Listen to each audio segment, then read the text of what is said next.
कल चुप नारी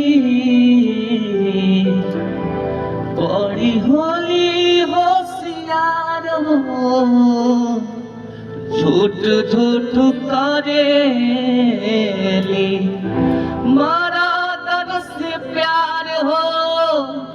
मौका दिखाते ही बाजा जैसे उड़ी, मौका दिखाते ही बाजा जैसे उड़ी।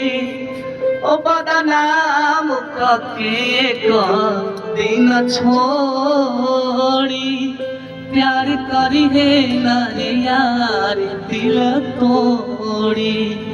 ओ बदनाम कके का दिन छोड़ी, प्यार करी है नारे यार दिल तोड़ी।